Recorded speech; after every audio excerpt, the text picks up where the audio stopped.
What's How are you guys? Marcelo, how are you, pal? Good, how are you? Good, man. What's going on in beautiful San Diego? Nothing much. Just chilling, you know. Yeah? Haven't really Yeah? been, but yeah. So all these Zoom calls you're doing, is it clubs that want to talk to you? Yeah, it is. Awesome. I actually just got off one right now with the Pirates. Okay. It's so different, man. I mean, in COVID, it used to be everyone would come to your house. Now you just get on Zoom with them. Kind of like it like this, though.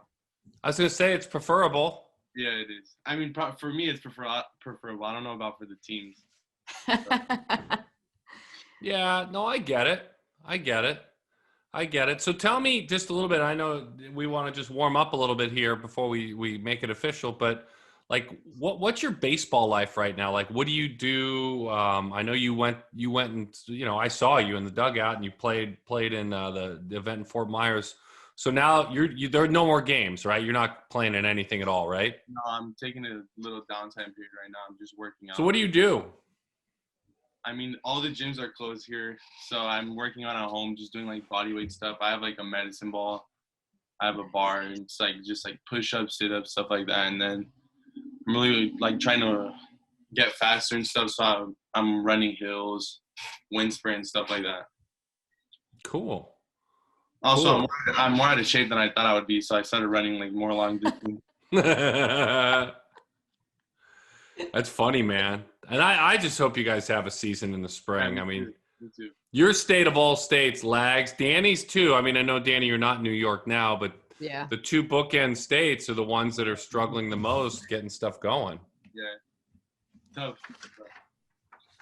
I want to triple check. I feel confident, but I'd like to triple check just in case. It is Meyer, right? Good job. Yeah, it's Meyer. Yes. Okay. Triple check that. And I have my notes just about what we talked about, but you still have family in Mexico? Yeah, I still have family. Okay. And which family? Who specifically is still there? Actually, both sides. Both sides. Everyone except for your immediate family? Yeah, and then there's some other families, that are spread out. But for the most part, most of my family does live in either the Arizona side or the Mexico side of Nogales. Okay. Okay. Awesome. Awesome. Yeah, Christmases are pretty fun because both families get together and stuff. It's like a big party. What are your holiday plans? Are we traveling at all or are you staying put? Not this year. Okay. Kind of sad about it too because it's like the first year because I haven't seen our family in over a year. Yeah. I haven't seen them since last Christmas, so it's going to be a year coming up. Okay. So all we're right. shooting the Christmas at home for like the second time ever. It's a tough one. Yeah. And you would usually be down with them, right? Yeah, I would. Oh, man. Well, Danny, why don't you kick off? Oh, okay. Why don't you kick off? Yeah, you kick off. And then whatever secondary guest we get that's going to be way lesser than Marcelo, I'll kick off. Okay. We appreciate you doing this. We really do, pal. Yeah. Appreciate I it. know you're busy today. You fit us in, so it's a big deal. All right, so we'll start in 3, 2. Okay, our next guest, our first guest of the podcast is Marcelo Meyer. And I couldn't have been more excited when Darren suggested that we bring you on to our brand new show, Amateur Hour, because the time that I have spent with you and the moments that I got to watch you play, first of all, it looks like you're having more fun than anyone I've ever seen play the game of baseball. Your heart is so full. You can tell you're so passionate for this game. And you have a very, interesting background. You have a very filled life. You played many other sports, but you've settled on baseball now. And it's a really important time in your life. But I want to talk about where you come from and why you are the way that you are, because you are so special. So your family from Mexico, you still have family in Mexico right now. Tell us about your family. Give us a picture, give us all the good details about what you remember from Mexico and life there and your family. Yeah, we come from a little town called Nogales. It's split into a border of Arizona and Mexico. So I would say 3/4 of my family lives on the Arizona side and the other fourth on the Mexican side. So holidays are pretty fun. You know, we all get together, both families, have a big party, stuff like that.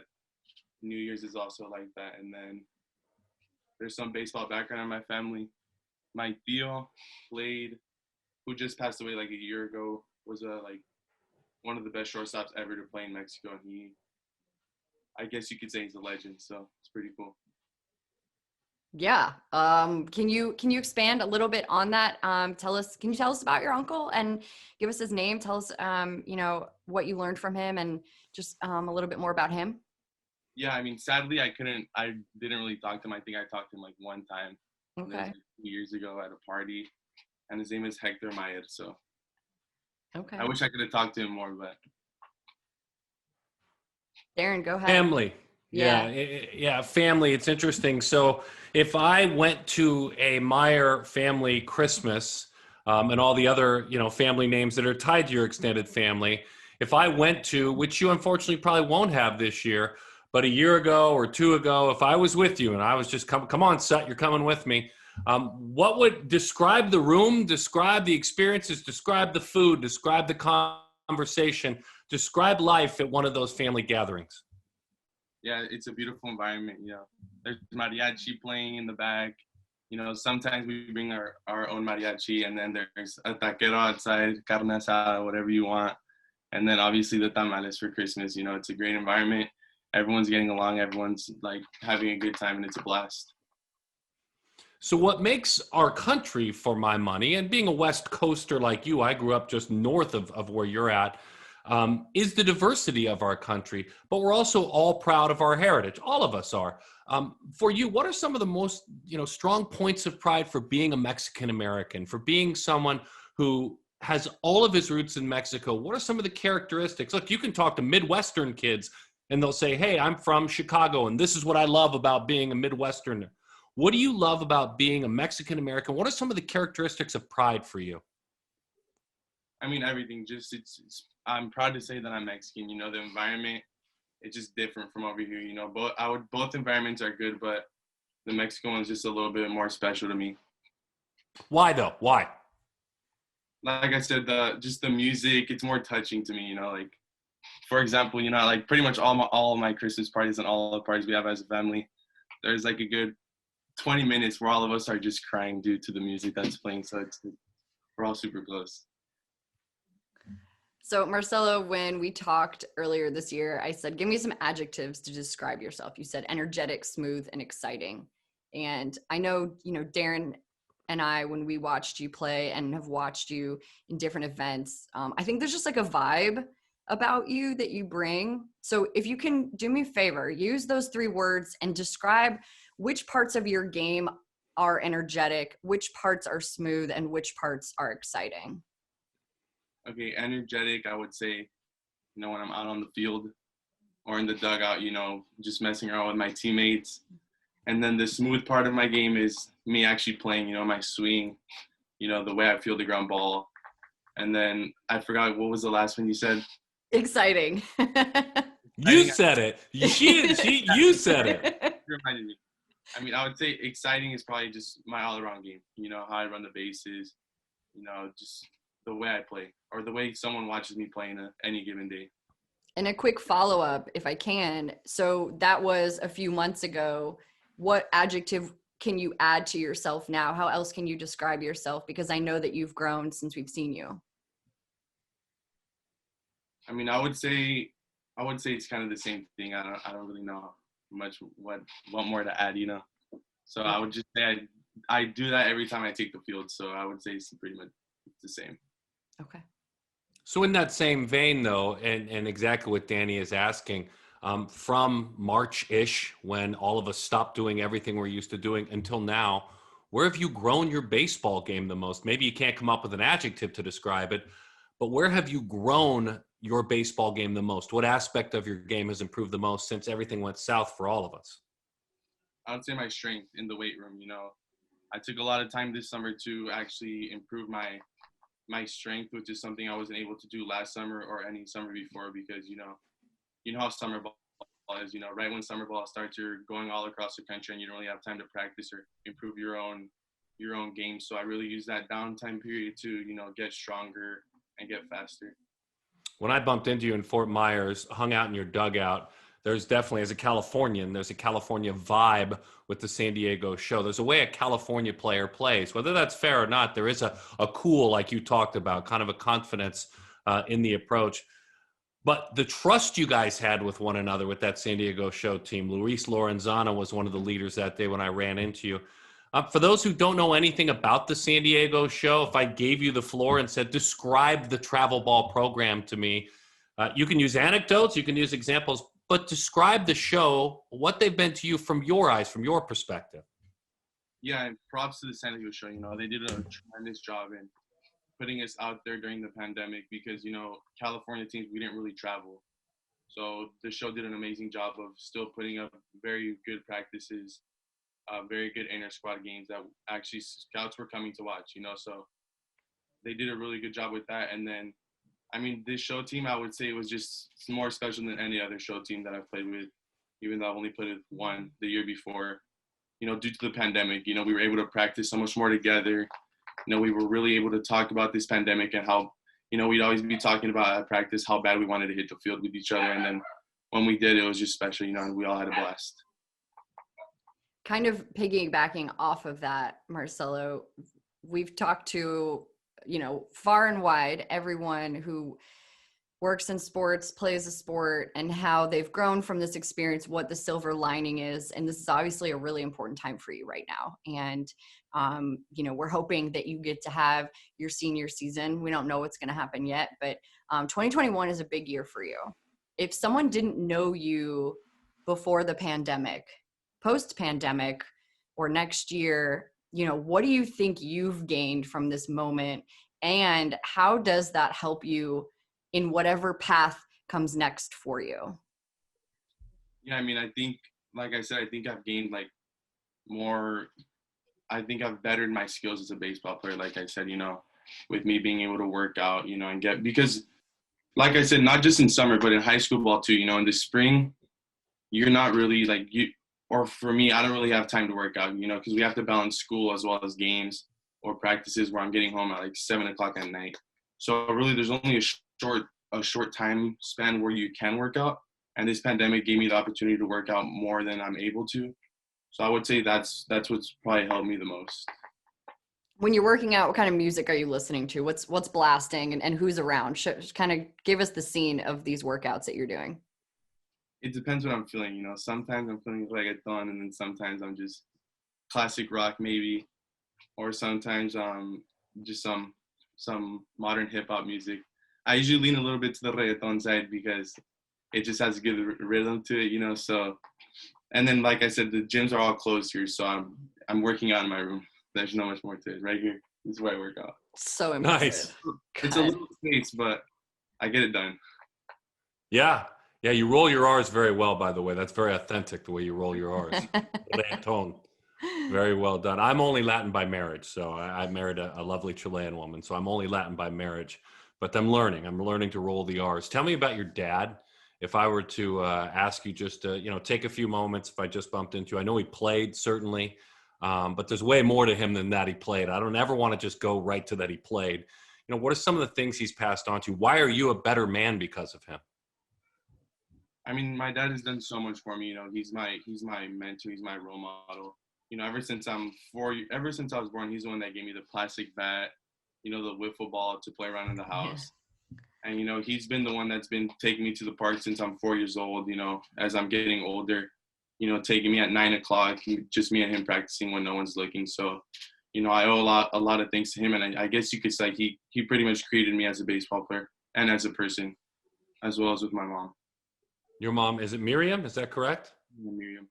Yeah, tell me about her. Dive in deep a little bit on who she is as a human being.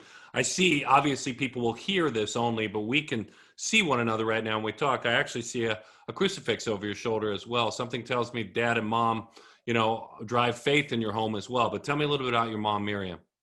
Yeah, my mom is super religious as well as my dad and my whole family.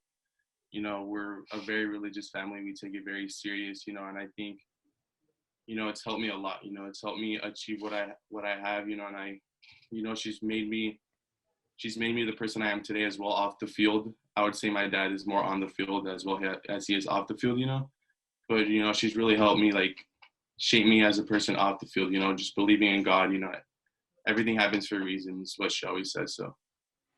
Yeah, it's hard to find, by the way, a mask sometimes on the road when you play travel ball. There are times when it's challenging to find it. That's the one thing I will say about travel sports. It doesn't always lend itself to faith, so you kind of have to quietly have your faith when you're out traveling. It's hard to find masks on the road sometimes. Yeah, I mean, just to put it in perspective right now, all the churches are closed here. So we actually, like, hear church on the TV, or, like, my mom will, like a priest will live stream a church in Mexico, and then we'll upload it onto the TV, and we'll all be in the living room watching it every Sunday. So, we rarely miss church, that's how serious we take it. And family meals, have you spent time in the kitchen? Are you helping? Are you leading the way? You're laughing. What's going on in the kitchen? No, that's what my mom does. She's a very good cook. I guess I would say she's probably the best cook in the world, because everything she makes I love. People ask me what's your favorite food, I just say whatever my mom makes in any given day, so she really loves to cook and she's very good at it. So I just leave it up to her. I don't really step in the kitchen as much. That's a good answer. That's a smart answer. The only thing I make is cereal. That's the only thing I make. But somehow you're better than that. I can be if I tried. Yeah.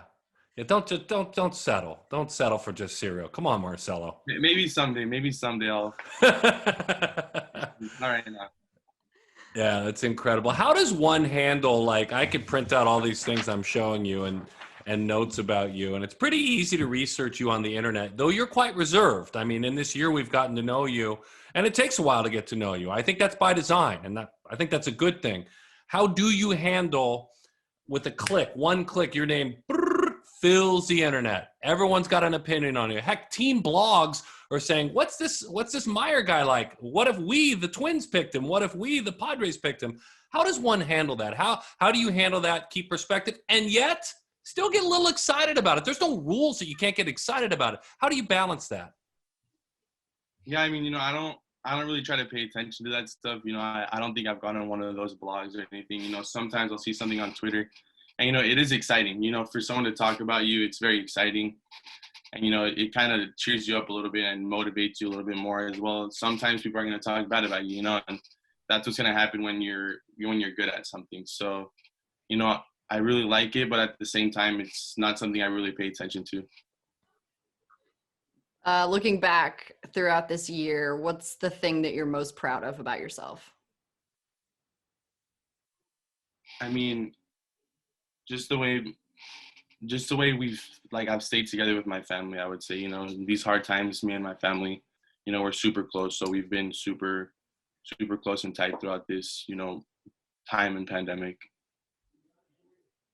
I love it. Darren? Yeah, I just wanted to wrap by kind of talking a little bit about your evolution as a baseball player. And the one thing I'm always curious about, as someone who never had velocity, I pitched professionally, but through 88 on my high side, is how a hitter handles velocity. From you, the guy that was at the 14U West Memorial Day Classic in 2017 when you were raking, the velocity's different now. Strategically, physically, preparation related, how does one grow as a hitter to where you can handle 92 to 95? How does that happen? Give me some technique.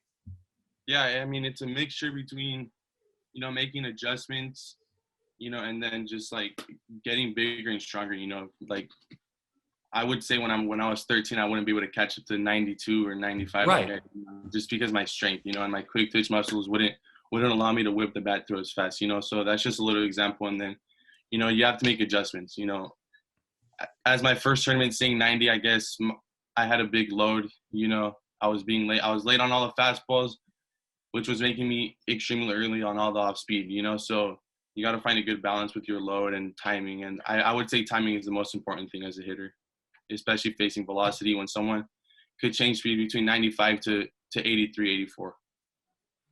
So I always, in the fall and into the spring, have been talking about these at-home visits that players get, prospects get, and it's different this year. You're talking just like we are. We're looking at each other on Zoom, and Major league teams are reaching out to you. What's that experience like? I'm sure there are questions that you never thought you'd be asked. I'm sure none of them are out of line, but right up against it at times. What are some of the more unique questions or thought processes you've been asked about? Or maybe something that, oh my gosh, this has nothing to do with baseball. I never thought I'd be asked this. Where has that gone? I mean, I think it's a very cool experience. It's exciting. You know, you open your Zoom and they let you in the meeting and there's like 6 guys there with the general manager. You know, it's adrenaline starts pumping, you know, and it's really exciting, you know. And I mean, the meetings are they just want to get to know you, you know. They do ask some tricky questions sometimes, but I mean, it's just for them, you know. I feel like, you know, it's the best way to get to know somebody, and I mean, they do it the right way. So yeah, and it's very fun. It's very fun for me, and I imagine it's fun for them as well. And all you can do is be yourself, correct? Even if something is a quote unquote tricky question, my guess is with your upbringing, you don't even second guess it. You just think, okay, I'm just going to give you an honest answer. Yeah, I mean, sometimes, you know, you don't even have an answer, and you just got to say honestly, like, I don't have an answer to that, you know, because that's what happens. They give you some tricky questions sometimes. Man, that's you know what, Darren, I feel like that's a big league mindset is what I'm hearing. You don't always have to have the answer. And if you don't, it's okay to say you don't have the answer. But you're honest about it. I love that. Dude, this was great. What else? Is there anything else you feel like we haven't discussed that is, you know, you or life or anything that you want to talk about? I mean, I wouldn't say there's much to life right now, especially in California. I'm just chilling and playing video games. I would say I've been golfing a lot, you know, because it's an outdoor sport and it just takes my mind off everything. And it's probably one of the most addicting things I've ever done in my life. You know, I catch myself like in the kitchen or in my room, just practicing my golf swing, like just a normal dry swing. I probably do that like 300 times a day now. You know, I'm just like eager to go out to the driving range or hit the course every day. So that's something I've been doing recently since I got back from Florida. Best honest number you've posted on the golf course then. I mean, no erasers, no nothing, no kicking the ball from the rough. Best honest score you've posted. Okay, well, me and my friends aren't ready to do that stuff yet, so we play basketball. I can't really give you a truthful answer. Keep score? You're not ready to keep score? No, okay, with best ball, the best I've shot is like a 105. That's great. But with best ball, I would say I probably played my friend's ball 12 out of the 18 holes. So yeah. So you are really kind of lifting yourself from the ground up. You're a true beginner, even though you've played before. You're kind of, you know, you're just kind of adding to your depth chart as an athlete. Yeah, I mean, the first time I played was before Jupiter. I mean, I always call it Jupiter, dude. Oh my God. It's fine. We get it. Florida. So I would say I've been playing for 3 months now, maybe 3 months. I've been to the course twice, you know, because it's a pretty expensive sport. Yeah. So, you know, I'm usually just hitting the driving range, you know, because I don't really feel like spending $50 every day. So. But you were a hell of a soccer player, right? Yes, I was. Yeah. Up until what age? Up until probably middle school. That's when I stopped playing. You know, I didn't really like playing the older way of playing soccer where, you know, it's just passing and stuff like that, which, yeah, like that. Passing and spacing. Were you a center mid? No, I was a midfielder and striker. And sometimes they put me in defense and that'd be miserable. So I stopped playing and I just focused on baseball. As well as I mixed in some basketball in there too in middle school. I actually played on the basketball team my 8th grade year and it was my first year. So that was a pretty fun experience. Nice. Dude, thank you so much for your time and spending, you know, your Saturday afternoon with us. We really appreciate it. Thank you guys for having me. I appreciate it. I had a blast. Merry Christmas to you, man. God bless you and your family, okay? Merry Christmas and happy Thanksgiving. Happy Thanksgiving. Happy Thanksgiving.